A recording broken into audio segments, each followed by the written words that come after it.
Hello student, आज हम लोग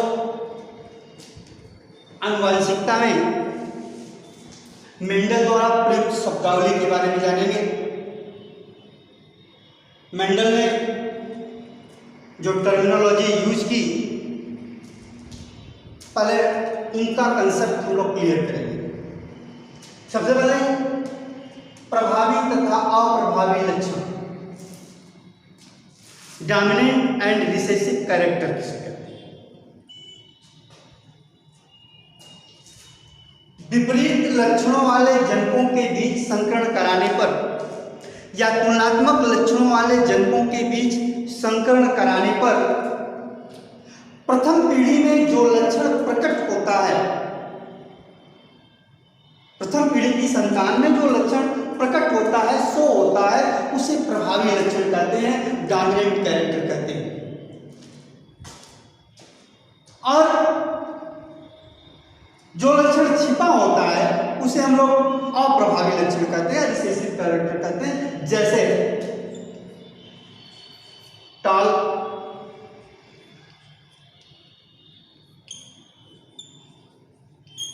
ड्वार्फ को स्मॉलिटी से, ये पेरेंट्स हो गए।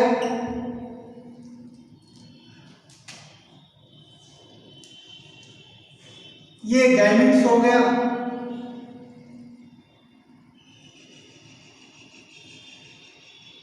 और इनके बीच जब क्रॉस कराया जाता है तो प्रथम पीढ़ी में हमको जो संतान प्राप्त होती है, ये जो संतान होती है ये टॉल होती है। अब इस यौवन पीढ़ी में जो लक्षण प्रकट हुआ वो प्रभावी लक्षण हुआ, अर्थात टॉल कैरेक्टर जो है वो डोमिनेंट कैरेक्टर है, प्रभावी कैरेक्टर है। और यहाँ पे जो ड्वार्फ कैरेक्टर है वो छिपा होता है, वो शो नहीं होता है, इसको हम रिसेसिव कैरेक्टर कहते हैं। तो ये प्रभावी और अप्रभावी। दूसरी टर्मिनोलॉजी है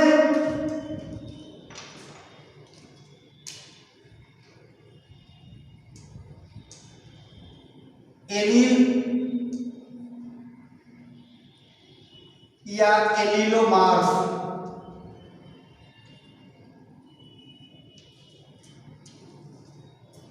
एलील या एलीलोमार्फ किसे कहते हैं?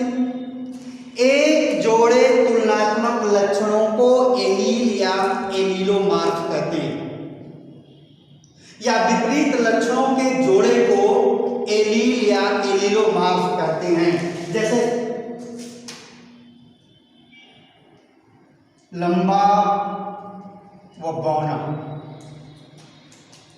मटर के पौधे के तने का लंबा और बौना, यह एक जोड़ा विपरीत लक्षण है, तुलनात्मक लक्षण है, तो इनको हम एलील या एलीलोमार्फ कहेंगे। या पुष्प का रंग लाल पुष्प व सफेद पुष्प, तो तुलनात्मक लक्षणों वाले जोड़े को एलील या एलीलोमार्फ कहते हैं। उसके बाद है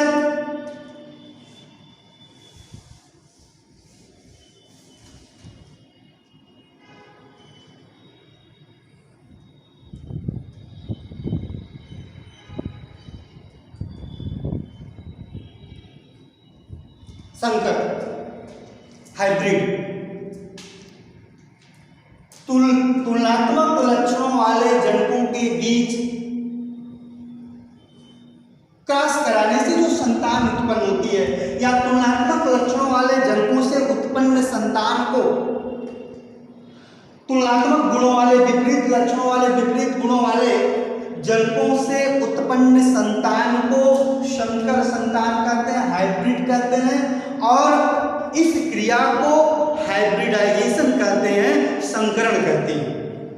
जैसे ये लंबा पौधा है और एक बौना पौधा है, इनके बीच जब हमने संकरण कराया, क्रॉस कराया, तो हमको प्रथम पीढ़ी में जो ये संतान उत्पन्न हुई, लंबी संतान, इसको हम संकर लंबा कहेंगे। क्या कहेंगे? संकर लंबा। हाइब्रिड टाल, क्या कहेंगे, हाइब्रिड टाल। ये संकर मतलब तुलनात्मक लक्षणों वाले जनकों से जो संतान उत्पन्न होती है वो संकर संतान कहलाती है, और यह क्रिया संकरण कहलाती है, हाइब्रिडाइजेशन कहलाती है।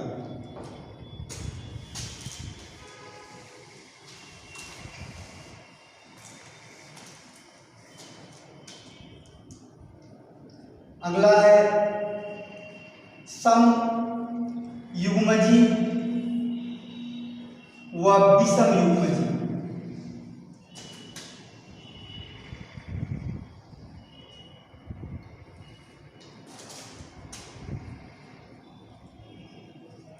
Homozygous and heterozygous.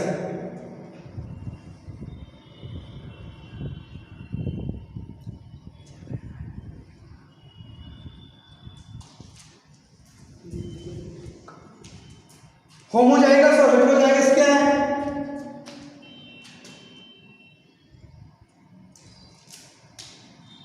तुलनात्मक लक्षणों वाले जनकों में संकरण कराने पर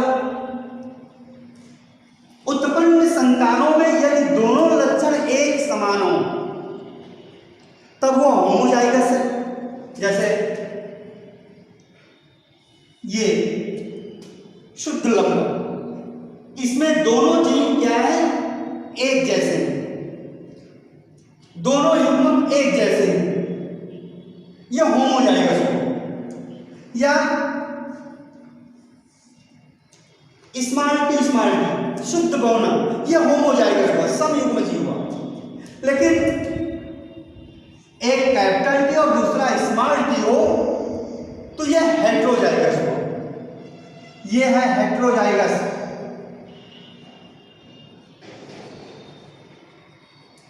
और ये दोनों है होमोजाइगस।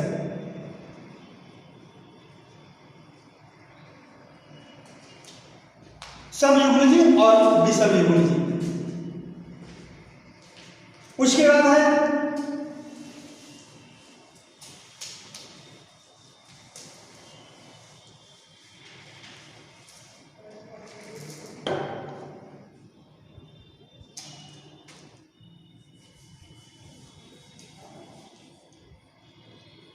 एक संकर संकरण,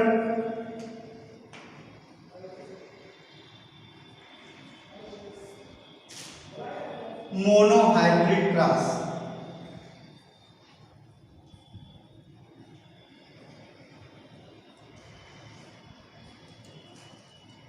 एक जोड़े तुलनात्मक लक्षणों को लेकर जब हम अध्ययन करते हैं तो इसे एक संकर संकरण कहते हैं। जैसे यहाँ लंबा और बौना एक जोड़े तुलनात्मक लक्षण में, इनको लेकर यदि हम संकरण करते हैं तो यह एक संकर संकरण है। मेंडल के जो प्रथम और द्वितीय नियम है ये दोनों एक संकर संकरण पर आधारित है, अर्थात मोनोहाइब्रिड क्रॉस पर आधारित है। जबकि आगे है द्विसंकर संकरण।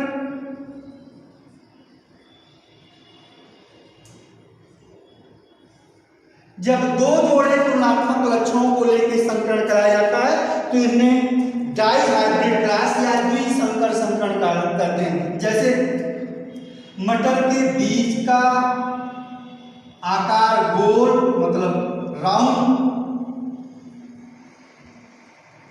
और रंग पीला, राउंड येलो, और दूसरे प्रकार के बीज का जो आकार है वो व्रिंकल मतलब झुर्रीदार, और रंग ग्रीन हरा। ये दो जोड़े तुलनात्मक लक्षण हुआ। दो जोड़े तुलनात्मक लक्षणों को लेकर जब संकरण कराया जाता है और उसका अध्ययन करते हैं तो उसको हम द्विसंकर संकरण या डाइहाइब्रिड क्रॉस कहते हैं।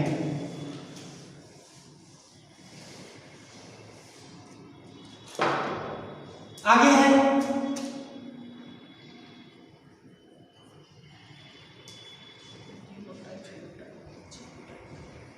फिनोटाइप तथा जीनोटाइप।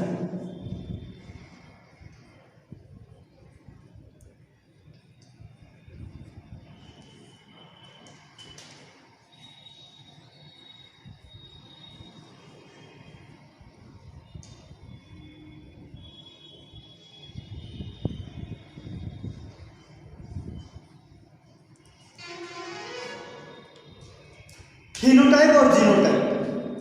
फिनोटाइप को लक्षण प्रारूप और जीनोटाइप को जीन प्रारूप भी कहते हैं। आइए देखते हैं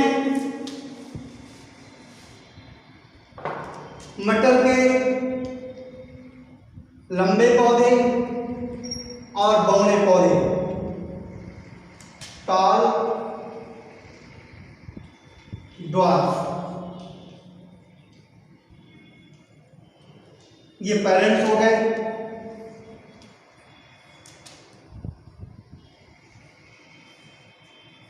ये युग्मक हो गए, गैमीट्स।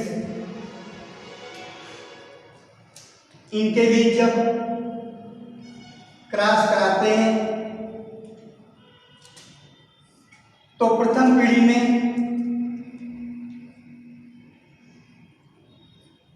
हमको सारी संतानें एक ही प्रकार की प्राप्त होती हैं, हाइब्रिड टाल, संकर लंबा।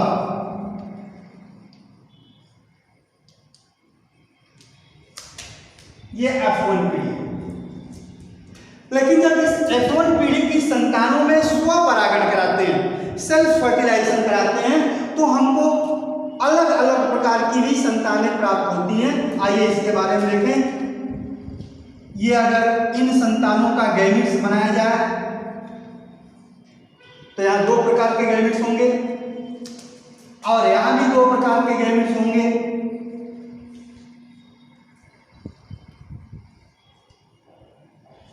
गैमीट्स, इनके बीच जब सेल्फ फर्टिलाइजेशन कराते हैं, स्वपरागण कराते हैं, तो यहां हमको चार प्रकार की संतानें उत्पन्न होती हैं।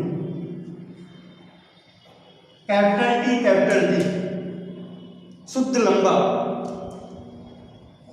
फिर कैपिटल टी स्मॉल टी संकर लंबा। अब इसको ले लेते हैं, कैपिटल टी स्मॉल टी संकर लंबा, फिर स्मॉल टी शुद्ध बौना। यह F2 पीढ़ी। F2 पीढ़ी में हमको ये चार प्रकार की संतानें उत्पन्न हुई, चार प्रकार की संतानें हुई। अब इसका फिनोटाइप मतलब जो दृश्य प्रारूप है, देखने पे जो हमको इसमें अनुपात दिखाई देता है, क्या देता है? यह लंबा, ये भी लंबा, ये भी लंबा। तीन पौधे हमको यहाँ लंबे प्राप्त होते हैं और एक बौना। अर्थात यहाँ जो फिनोटाइप अनुपात होता है वह 3:1, और जो जीनोटाइप अनुपात प्राप्त होता है, एक शुद्ध लंबा, दो संकर लंबे, एक शुद्ध बौना, अर्थात 1:2:1।